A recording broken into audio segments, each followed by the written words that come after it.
कहानी की शुरुआत सन 1235 से होती है। हमें एक ईसाई शहर दिखाया जाता है जहां बहुत से लोग एक पुल के पास जमा हुए हैं। वहां तीन महिलाओं को सजा दी जाने वाली है। इन औरतों पर काला जादू करने और शैतान की पूजा करने का आरोप लगाया गया है। यह वह टाइम था जब महिलाओं पर ऐसे आरोप लगाकर उन्हें पनिशमेंट दी जाती थी। सोल्जर उन तीन महिलाओं के गले में रस्सी डाल देते हैं। वहां खड़ा पिस्ट, जिसके हाथ में एक पुरानी किताब है, उनसे कहता है कि अगर तुम सब अपने गुनाह कबूल कर लो तो तुम्हारी आत्मा को माफी मिल जाएगी। उनमें से एक महिला, जो बहुत जोर जोर से रो रही थी और अपनी जान की भीख मांग रही थी, वह कहती है, हाँ, मैं एक्सेप्ट करती हूँ कि मैंने शैतान की पूजा की और काला जादू करने की कोशिश की। दूसरी महिला कहती है, मैंने सिर्फ दवाइयां बनाकर भेजी, मैंने कभी भी काला जादू नहीं किया। लेकिन जो तीसरी महिला थी, उसे बिल्कुल भी डर नहीं था। उसने पादरी की ओर देखते हुए कहा, तू नरक में जलेगा। इसके बाद उन तीनों महिलाओं को फांसी दी जाती है और उनकी लाशों को पानी में डुबो दिया जाता है। इसके बाद वहां मौजूद सभी लोग जाने लगते हैं। तब फादर सिपाहियों से कहता है, हम इन्हें ऐसे नहीं छोड़ सकते, हमें इन लाशों को बाहर निकालना होगा ताकि मैं अपनी सालों पुरानी किताब से मंत्र पढ़कर इनकी आत्माओं को शुद्ध कर सकूं। लेकिन सिपाही कहते हैं, अब यह दोबारा जिंदा नहीं होंगी, और वहां से चले जाते हैं। पादरी को इस श्राप के बारे में पता था, इसीलिए रात में वो अकेले ही उन बॉडीज को एक एक करके पानी से बाहर निकालने लगता है और उन पर मंत्र पढ़कर शुद्धिकरण करने की कोशिश करता है। सेकंड बॉडी थोड़ा बहुत रिएक्ट करती है और शांत हो जाती है। लेकिन जब वह तीसरी लाश को बाहर निकालने जा रहा होता है तो लाश का वजन इतना ज्यादा होता है कि पादरी खुद पानी में गिर जाता है। जैसे ही वह पानी से बाहर निकलने की कोशिश करता है तो कोई उसका पैर पानी के अंदर खींचने लगता है। वह ऊपर आकर देखता है कि तीसरी लड़की जिंदा हो जाती है और शैतान के रूप में अपने पावर से उसकी किताब को जला देती है और पादरी को उसी पुल से फांसी पर लटका देती है। बाद स्टोरी सन 1332 की दिखाई जाती है, जहां हमें दिखाया जाता है कि ईसाई धर्म पूरी दुनिया में फैल रहा है और इसके साथ ही बड़ी बड़ी लड़ाइयां हो रही हैं। इन्हीं लड़ाइयों में दो ईसाई योद्धा भी शामिल थे।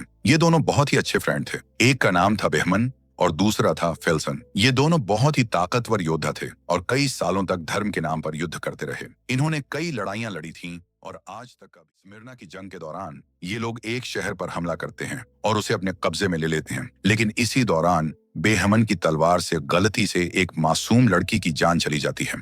ये देखकर उसका दिल पिघल जाता है और वह आसपास देखता है कि वहां कहीं बच्चों और औरतों की जान जा चुकी है और वह अपनी लड़ाई वहीं रोक देता है। बेहमन कहता है कि मैंने ईश्वर के लिए लड़ने की शपथ ली थी, बच्चों और मासूमों का कत्ल करने की नहीं। लेकिन ग्रैंड मास्टर गुस्से में जवाब देते हैं कि तुम वही करोगे जो चर्च की मर्जी होगी। तुम एक मामूली सिपाही हो। ईश्वर की आवाज मेरे कानों में गूंजती है। इस पर बेहमन गुस्से में कहता है, शायद वह ईश्वर की आवाज नहीं है जो तुम्हारे कानों में गूंज रही है। बेहमन और फेल्सन चर्च की यूनिट को छोड़ने का फैसला कर लेते हैं। ग्रैंड मास्टर उन्हें धमकी देता है, तुम दोनों ऐसे यहाँ से नहीं जा सकते, तुम्हें अपनी शपथ को पूरा करना होगा। लेकिन कोई भी उन्हें रोकने की हिम्मत नहीं कर पाता। दोनों वह जगह छोड़ देते हैं और बाकी बन जाते हैं क्योंकि उन्होंने चर्च के नियम तोड़ दिए थे। इसके बाद 1 महीने तक वे अपने लिए कोई नया ठिकाना ढूंढने में लगे रहते हैं। फिर एक दिन जब यह लोग समंदर के किनारे से गुजर रहे थे तो इन्हें कुछ मवेशी बिना चरवाहे के भटकते हुए मिलते हैं।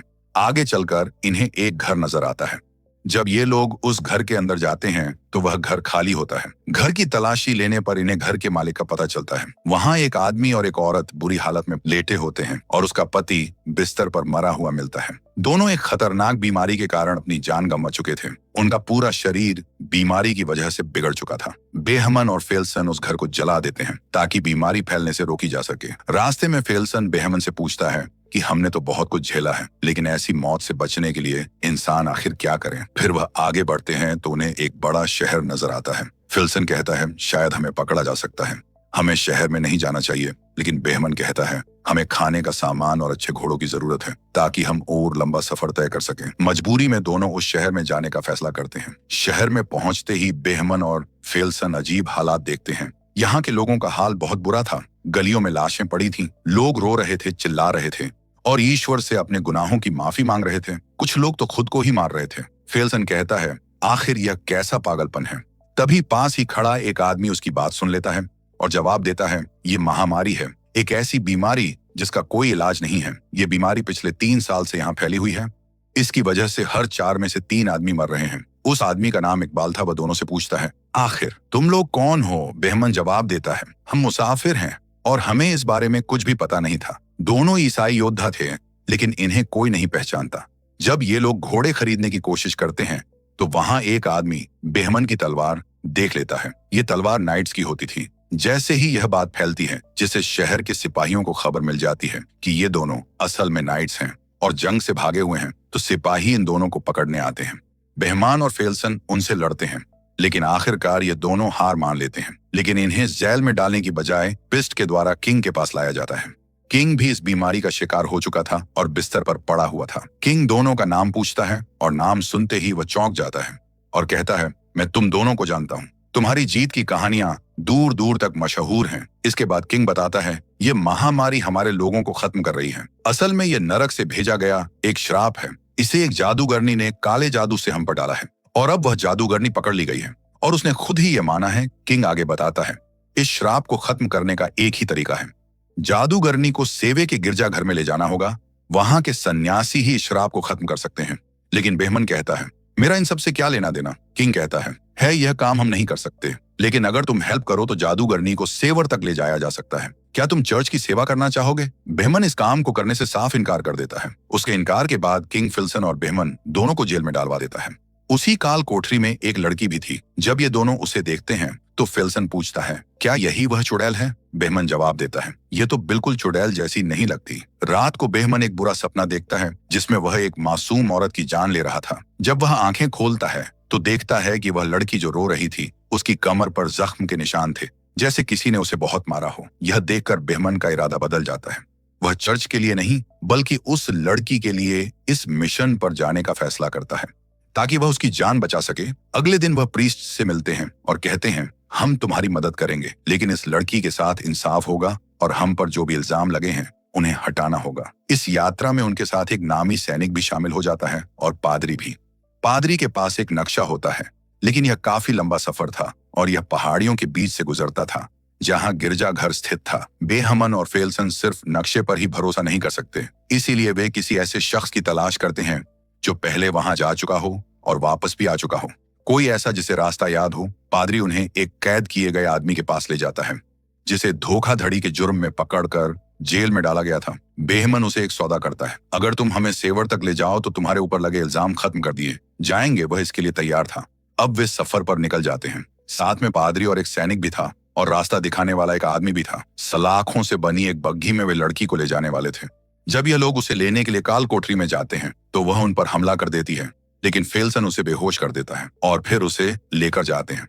जैसे ही वे शहर से बाहर निकलते हैं, वहां के किंग की भी मौत हो जाती है। चलते चलते वह आदमी जो रास्ता दिखा रहा था लड़की को देख रहा था, तो वह पादरी से पूछता है, क्या यह हमें धोखा दे सकती है? पादरी उसे समझाता है, अपना ध्यान कहीं और लगाओ, ये तो सिर्फ तुम्हें डराने की कोशिश कर रही है। अकाट कहता है, तुम्हें कैसे पता कि यह लड़की जादूगरनी है और श्राप देने वाली भी यही है? पादरी कहता है, ये गांव में मिली थी, ये कुछ ऐसी बातें कर रही थी जिसे कोई भी नहीं समझ पा रहा था, और जैसे ही इसे हमारे शहर में लाया गया 7 दिन बाद महामारी फैल गई। जहां से भी यह गुजरी वहां का यही हाल हुआ। अकाठ कहता है, हमारे गांव में किसी भी लड़की के आने की खबर नहीं सुनी, फिर भी वहां महामारी आई है। चलते चलते बेहमन और फेल्सन के बीच भी बातचीत होती है। फेल्सन कहता है, कोई हमारा पीछा कर रहा है, इसलिए वह रुकने का फैसला करते हैं।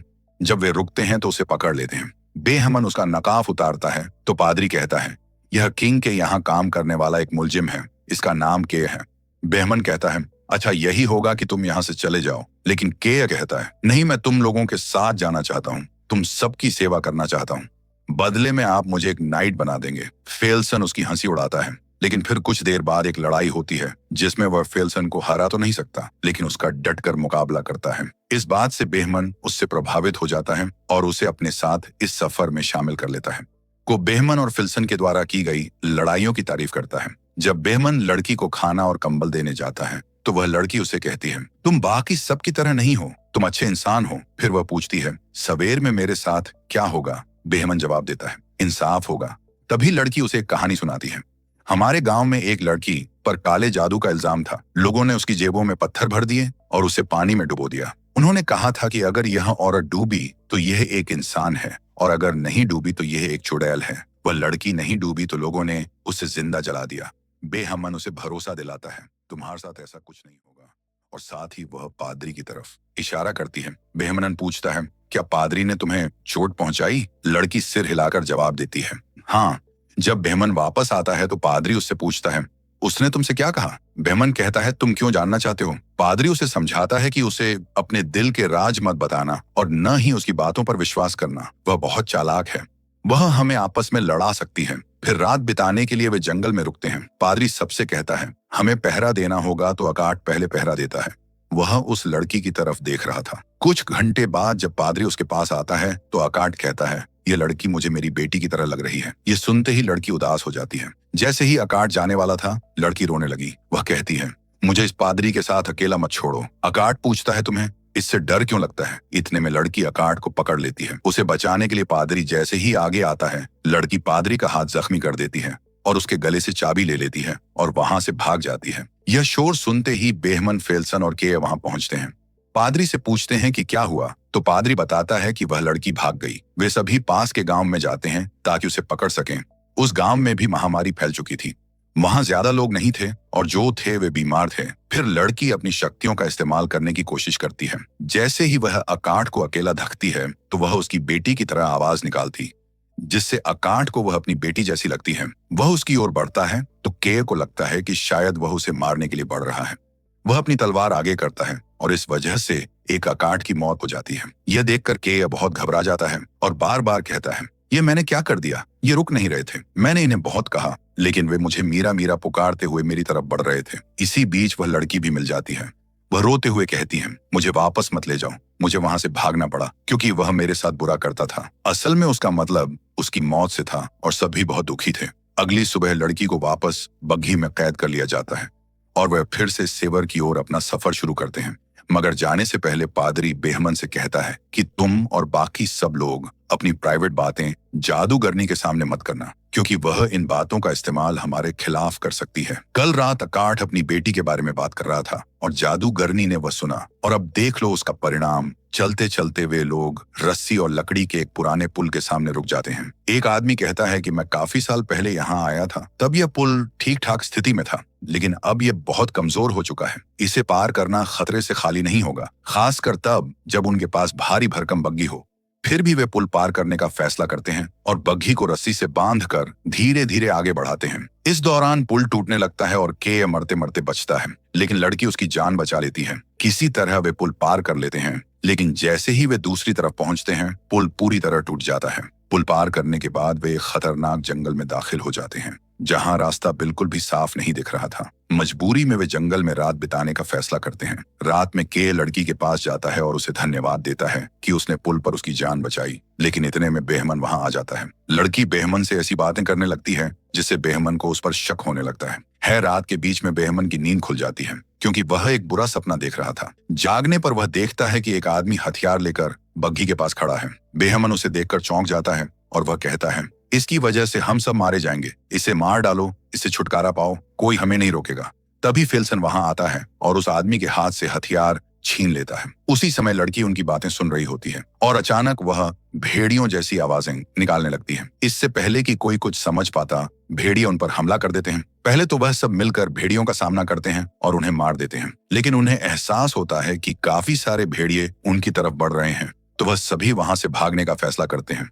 लेकिन भागते समय उनका एक साथी शिकार बन जाता है और वे उसे बचा नहीं पाते। इस बात से बेहमन बहुत दुखी होता है। अगली सुबह वह लड़की को मारने का फैसला करता है, लेकिन पादरी बीच में आकर कहता है, मैं तुम्हें ऐसा नहीं करने दूंगा। बेहमन उसे दूर धकेल देता है। तभी फेल्सन वहां आता है और बेहमान से कहता है, मंजिल पास है, हम वहां पर पहुंच गए हैं। बेहमन अपना इरादा बदल देता है और गिरजा घर की ओर अपना सफर जारी रखता है। रास्ते में फेल्सन कहता है, जब यह सब खत्म हो जाएगा तो मैं उस जगह जाना चाहूंगा जहां मेरा जन्म हुआ था। जब वे गिरजाघर पहुंचते हैं तो देखते हैं कि वहां कोई भी मौजूद नहीं है। पादरी कहता कि यह टाइम प्रार्थना करने का है, लेकिन जब वह अंदर जाकर देखते तो सभी सन्यासी महामारी के कारण मर चुके हैं। उनमें से एक में थोड़ी जान बेची होती है। वो सोरमन की किताब की ओर इशारा करता है और मर जाता है। अब पादरी प्रार्थना की किताब उठाता है और अब पादरियों में सिर्फ वह अकेला ही बचा होता है। वह लड़की पर कुछ मंत्र पढ़ने की कोशिश करता है, लेकिन तभी लड़की का असली राज सामने आता है। वह सबका अतीत बताने लगती है। बेहमन को एहसास होता है कि वह अपने पापों को छुपाने के लिए एक मासूम लड़की की जान बचाने की कोशिश कर रहा है ताकि वह नर्क में न जाए। लड़की कहती है, धर्म के नाम पर हुई लड़ाइयों में महामारी से ज्यादा लोग मारे गए। तभी पादरी को समझ आता है कि यह लड़की जादूगरनी नहीं है, बल्कि इसके शरीर पर एक डेमन का कब्जा है। पादरी उस पर भूत भगाने का अनुष्ठान करने लगता है, लेकिन डेमन धीरे धीरे अपने असली रूप में आने लगता है। वह उन सभी सलाखों को जलाकर वहां से उड़ जाता है और गिरजाघर के अंदर चला जाता है। यहाँ सभी को समझ आता है कि असल में यह डेमन चाहता था कि हम इसे सेवर लेकर आएं। यही वजह थी कि उसने अकाठ और मार्क को मार डाला, क्योंकि वे इसके रास्ते में आ रहे थे। जब ये लोग गिरजाघर में पहुंचते हैं तो देखते हैं कि वहां के सभी सन्यासी मर चुके थे। वे सालों से किताब की नकल बना रहे थे, क्योंकि डेमन को सिर्फ इसी किताब से खत्म किया जा सकता था। अब पादरी के पास जो किताब थी वह दुनिया की आखिरी किताब थी, उसी से डेमन को खत्म किया जा सकता था। बेहमन पादरी से कहता है, तुम्हें यह लड़ाई अकेले लड़नी होगी। फिल्सन पूछता है, हम शैतान से लड़ रहे हैं या इस लड़की को बचा रहे हैं? बेहमन जवाब देता है, दोनों ही। जब वे गिरजाघर के अंदर जाते हैं तो शैतान उनके सामने आता है। बेहमन पादरी से कहता है कि वे अपनी भूत भगाने की प्रक्रिया शुरू करें। शैतान अपनी शक्तियों का इस्तेमाल करता है और चीजों को हवा में उठाकर इन पर फेंकने लगता है। कुछ देर बाद जितने भी सन्यासी वहां मरे पड़े थे वे गायब हो जाते हैं और शैतानी शक्तियां उनके शरीर पर कब्जा कर लेती हैं। अब वे लोग शैतान के गुलाम बनकर इन पर हमला करते हैं। पादरी किताब पढ़ रहा होता है, लेकिन तभी शैतान उसे मार डालता है। वह किताब जमीन पर गिर जाती है। फिर फेल्सन आता है और डेमन से लड़ने लगता है, लेकिन डेमन उसे जला देता है। के किताब को ले लेता है और उसे आगे पढ़ने लगता है। जैसे ही शैतान उस पर हमला करने वाला था, बेईमान आता है और उसे रोकता है। वह उसके दोनों पंख दीवार से लगा देता है। डेमन अपनी शक्तियों का इस्तेमाल करता है और बेईमान को मारने की कोशिश करता है, लेकिन वह हार नहीं मानता। जब मंत्र पूरा होता है तो डेमन नरक में वापस चला जाता है और वह मासूम लड़की अपने असली रूप में आ जाती है। इस लड़ाई में सिर्फ के और वह लड़की बच पाते हैं, बाकी सभी मारे जाते हैं। वे दोनों उन सभी को वहीं दफनाते हैं। फिर लड़की बेहमन और उसके साथियों का शुक्रिया अदा करती है।